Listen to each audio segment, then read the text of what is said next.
અને નર્સિંગ પરીક્ષામાં કથિત ગોટાળાને લઈને સરકારની બેઠક આરોગ્ય મંત્રી ઋષિકેશ પટેલની અધ્યક્ષતામાં બેઠક થઈ રહી છે। ઉચ્ચ અધિકારીઓ સાથે આરોગ્ય મંત્રીએ બેઠક કરી અને બેઠક બાદ આરોગ્ય કમિશનર હર્ષદ પટેલે નિવેદન આપ્યું છે। તેમણે કહ્યું કે ટૂંક સમયમાં વિદ્યાર્થીઓના હિતમાં નિર્ણય લેવામાં આવશે। આ બેઠકમાં રિપોર્ટ જે જીટીયુ દ્વારા સોંપવામાં આવ્યો તે મુદ્દે સમીક્ષા કરવામાં આવી છે। બેઠકમાં જીટીયુના અધિકારી પણ હાજર રહ્યા હતા। સ્ટાફ નર્સની ભરતીને લઈને જે વિવાદ ઉભો થયો કારણ કે ત્યારબાદ આન્સર કી જાહેર કરવામાં આવી અને આ આન્સર કી એક જ પેટર્ન ફોલો કરતી હતી, એબીસીડીની પેટર્ન ફોલો કરતી હતી અને આટલો મોટો સંયોગ કેવી રીતે હોઈ શકે તેવા સવાલ ઉઠ્યા હતા। જે બાદ આ બેઠક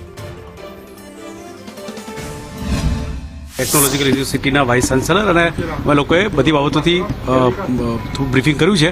આગળ બધી વિગતો ધ્યાનમાં લઈ અને સરકારશ્રીમાં સક્ષમ સત્તાથી નિર્ણય કરવામાં આવશે।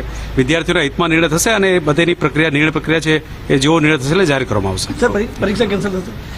મેં કહ્યું કે બધી વિગતો ધ્યાનમાં લઈને સરકાર વિદ્યાર્થીઓના હિતમાં યોગ્ય નિર્ણય કરશે। જે પણ નિર્ણય લેવાશે એ પરીક્ષાની વિશ્વસનીયતા અને વિદ્યાર્થીઓનું હિત ધ્યાનમાં લઈ અને યોગ્ય નિર્ણય લેવામાં આવશે।